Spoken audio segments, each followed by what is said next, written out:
Injuria cine damnum and damnum cine injuria, ये दोनों principal law of torts के आपने कई बार सुने होंगे। शायद आपने सी सीट में भी पढ़ा होगा एंड आपने सीएस एग्जीक्यूटिव में भी पढ़ा होगा। लेकिन the way I am going to teach you this, I can ensure you कि आपने इस तरीके से कभी ना ही इसको पढ़ा होगा ना ही इसको कभी सुना होगा। तो वेट किस चीज की है बच्चे, ये नेक्स्ट 12 मिनट आपके लिए आई ओपनर होने वाले हैं कि कैसे कॉम्प्रिहेंसिव कॉन्सेप्ट्स को डिटेल्ड केस स्टडीज के साथ पढ़ा जाता है। तो आइए इन्वेस्ट करते हैं अपने next 12 minutes on one of the favourite topics of examiner, injuria cine damnum and damnum cine injuria. यहां पर एक प्रिंसिपल आ रहा है इंजूरिया सिने डैमनो। बेटा मेरी बात को सुनिएगा, ये दो प्रिंसिपल्स हैं, इंजूरिया सिने डैमनो, डैमनो सिने इंजूरिया। बड़ी इंपॉर्टेंट चीज है। इंजूरिया मतलब इन्फ्रिंजमेंट ऑफ राइट, इंजूरिया मतलब इन्फ्रिंजमेंट ऑफ राइट, सिने मतलब विदाउट, डैमनो मतलब डैमेज, मतलब किसी ने मेरा राइट तोड़ा बिना डैमेज के। डैमेज का मतलब है यहाँ पे लॉस। सुनिएगा ध्यान से, इंजूरिया सिने डैमनो, यही बोल रहा हूं मैं, मतलब infringement of right without damage. ये बात समझ आ रही है? मतलब आपने मेरा कोई राइट तोड़ा लेकिन उससे मुझे कोई नुकसान नहीं हुआ। राइट तो तोड़ा है, इंजूरिया हुआ है, इन्फ्रिंजमेंट ऑफ राइट हुआ है, लेकिन आपने उससे मेरा कोई नुकसान नहीं हुआ। कहता बताइए क्या मैं केस कर सकता हूं आप पे कि नहीं, क्या ये टॉर्ट है या नहीं है? बड़े ध्यान से सुनेगा। एशबी वर्सेस वाइट का केस हुआ था, इसमें बड़ा इंपॉर्टेंट केस है, सुनिए। एशबी नाम का एक वोटर था, इनकी कंट्री में इलेक्शन चल रहे थे, वोट करने गया, वाइट ने उसको वोट देने से रोक दिया। वाइट पोलिंग बूथ पे ऑफिसर था। एशबी ने कहा मैं वैलिड वोटर हूं, ये देख मेरा वोटर कार्ड। उसने कहा कुछ भी है, मैं तेरे को वोट अलाउ नहीं कर रहा। उसने मना कर दिया। एशबी ने केस फाइल कर दिया, एशबी ने केस फाइल कर दिया, ठीक है, कि माय लॉर्ड मैं वैलिड वोटर था, ये पोलिंग बूथ पे ऑफिसर था, फिर भी इसने मुझे वोट करने नहीं दिया। क्लियर है ये बात? तो इसलिए इसने वोट करने नहीं दिया, तो इसीलिए ये मेरा राइट टूटा, राइट टू वोट, तो इसलिए मैं केस कर रहा हूं। बताओ ये टॉर्ट है और मुझे कॉम्पनसेशन मिलना चाहिए। अब आप सुनिए, जो वाइट था, वाइट के वकील का क्या कहना था? उसके वकील का कहना था माय लॉर्ड पहली चीज, क्या एक रॉन्ग एक्ट हुआ? हाँ रॉन्ग एक्ट तो हुआ। क्या रॉन्ग एक्ट हुआ? कि मैंने इसको वोट नहीं करने दिया, राइट। दूसरी बात, क्या इससे कोई लीगल डैमेज हुआ? उसने कहा, एशबी से पूछा आप किसको वोट देने वाले थे? कहता मैं इस कैंडिडेट को वोट देने वाला था। कहता तो आपने वोट नहीं दिया? कहता नहीं। कहता जीता तो तब भी वही, तो आपके वोट ना करने से कोई फर्क पड़ा? नहीं पड़ा, मतलब कोई लीगल डैमेज नहीं हुआ। तो फिर काय का टॉर्ट? मतलब जो वाइट का वकील था वो उसको बचा रहा था, और उसने कहा माय लॉर्ड मेरे मुवक्किल ने इनको रोका लेकिन उससे इन्हें कोई नुकसान नहीं हुआ। कोर्ट ने बोला कि देखो भाई, वो जो प्रिंसिपल है वो एक अलग चीज है, तीन चीजें, लेकिन आप बताओ अगर वो कैंडिडेट एक वोट से हार जाता तो? हार सकता था ना, और आपकी बेवकूफी की वजह से एक वोट से हार जाता। तो अगर आपने सामने वाले का राइट तोड़ा है, चाहे उसको कोई एक्चुअल नुकसान हुआ या नहीं हुआ, लेकिन आपने तो राइट तोड़ा है, तो कहता जी इसलिए आपको तो कॉम्पनसेशन देना पड़ेगा। समझ आइए बात? Principle of injuria cine damnum, Ashby versus White 1703 or Aylesbury election case.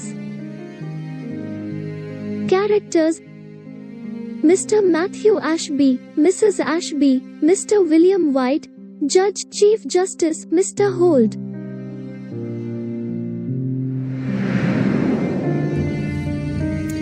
Borough, London.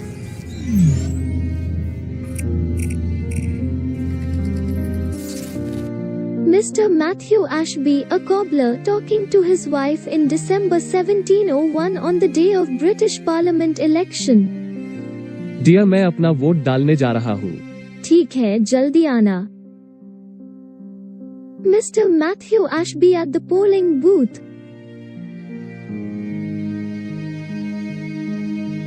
Hi dear, मेरा नाम मैथ्यू एशबी है, मैं अपना वोट कास्ट करने आया हूँ।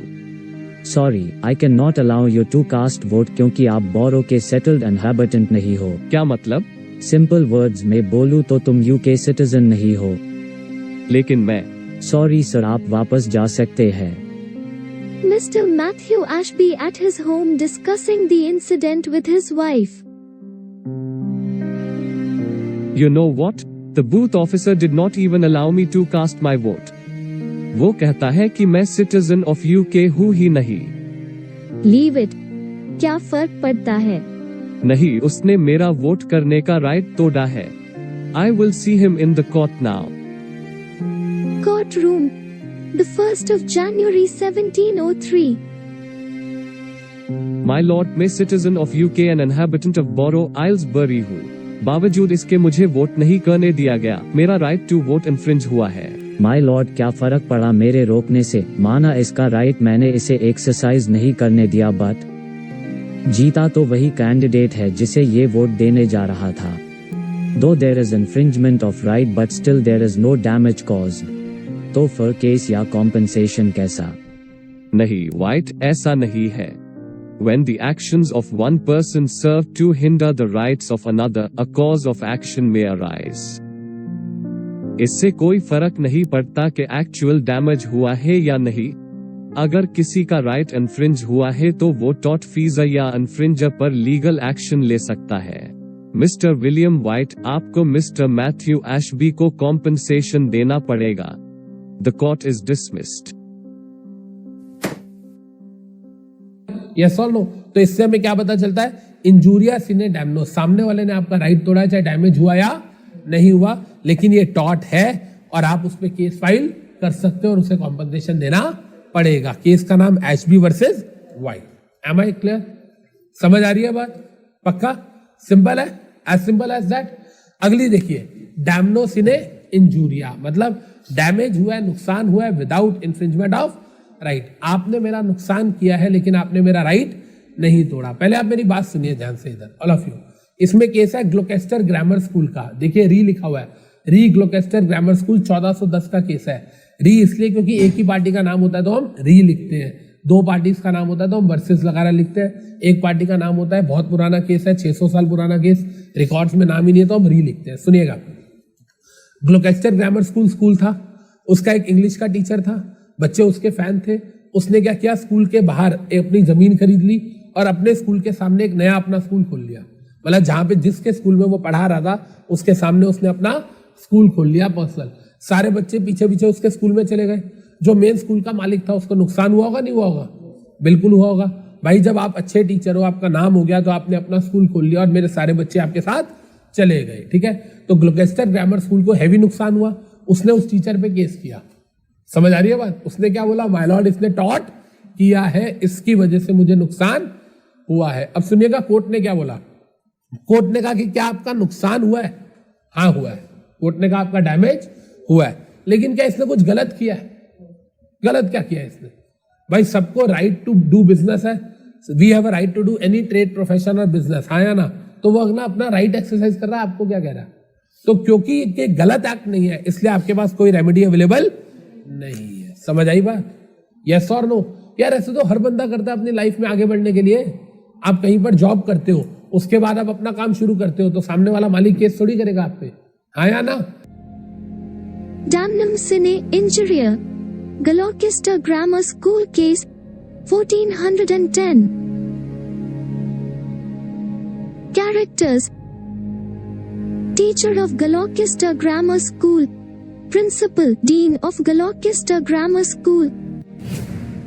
Some dispute aroused between the management and teacher of Gloucester Grammar School.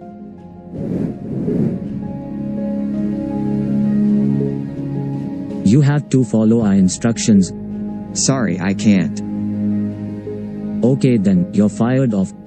कल से मत आना। Okay, sir. The fired off teacher opened his own school next to Gloucester Grammar School.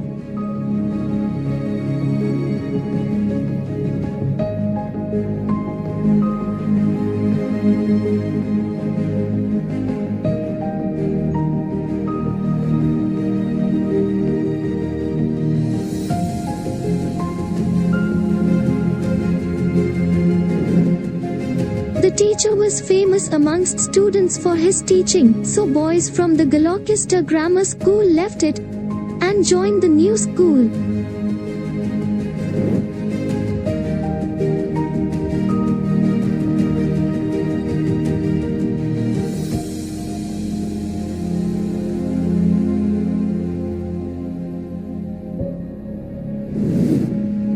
The principal of Gloucester Grammar School sued the teacher for the monetary loss caused.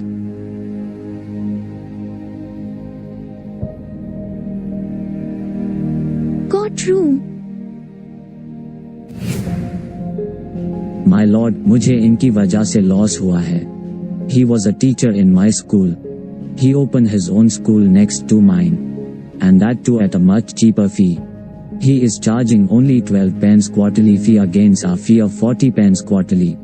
He should be liable to pay damages to me. My lord, I had lawfully set up my school, and didn't violate any legal rights of Sir in doing so. Why shall I pay compensation? The students earlier studying in the Gloucester Grammar School liked the teaching style of teacher. Hence it was their choice to choose the institution to study in. ये बच्चों की personal choice है. We cannot compel anyone to study in Gloucester Grammar School. Moreover, आप इन्हें competition में business run करने से नहीं रोक सकते. This court orders continuance of new school, and that too with no compensation to be paid. The court is dismissed. तो कहने का मतलब moral of the story is इंजूरिया सिने डैमनो, ये टॉट होता है, डैमनो सिने इंजूरिया टॉट नहीं होता. मतलब सामने वाले ने आपका नुकसान किया. देखो एक चीज समझो, एक एरिया में 4 दुकानें हैं, 5वीं दवाई की दुकानें हैं, मेडिसिन की शॉप है, 5वीं शॉप आ गई. अब 5वीं शॉप आ गई तो वो उन्हीं चारों का कोई तो एग्जिस्टिंग कस्टमर अट्रैक्ट करेगी ना, है ना भैया. नया ऐसा तो नहीं उस एरिया में नए पॉपुलेशन आ जाएगी. 5वां बंदा जो है वो उन्हीं चारों में से हिस्सा खाएगा, है ना. अब खाएगा तो चारों में से किसी का नुकसान होगा. केस थोड़ी कर दोगे आप, यस और नो. तो कहने का मतलब moral of the story is इंजूरिया सिने डैमनो. अगर आपका राइट टूटा है, चाहे नुकसान हुआ है या नहीं, आप केस फाइल कर सकते हो. लेकिन नुकसान हुआ है पर सामने वाले ने आपका कोई राइट नहीं तोड़ा तो वो टॉट नहीं माना जाएगा. Am I clear? पक्का? तो कहने का मतलब अगर मेरे से कोई पूछे यहां तक तो हमें याद हुआ. देखिए पहली चीज क्या है बेटा? पहली चीज है कि सर टॉट एक लैटिन वर्ड टॉटम से आया है. ये एक फ्रेंच वर्ड होता है, इसका इंग्लिश में मतलब होता है civil wrong. Am I clear with this? Sir जब हम टॉट की बात करते हैं तो section 2 clause M of limitation act में बोला गया है कि ये एक सिविल रॉन्ग होता है. सैलमन ने कहा सिविल रॉन्ग जिसमें डैमेजेस फिक्स्ड नहीं होते. इसके बाद विनफील्ड ने बोला कि ये एक ब्रीच ऑफ ड्यूटी है जिसमें डैमेजेस फिक्स्ड नहीं होते. फ्रेजर ने बोला कि सर अगर मेरा कोई जस्ट इन रेम है, मेरा कोई राइट है अगेंस्ट होल वर्ड, अगर कोई उसको तोड़ता है तो वो टॉट माना जाएगा. अगर आपको वीडियो पसंद आई हो बच्चे और आपको और भी टॉपिक्स इस तरीके से पढ़ने हैं तो do let me know in the comments below and keep our channel subscribe for such informative videos. Love you guys, thank you.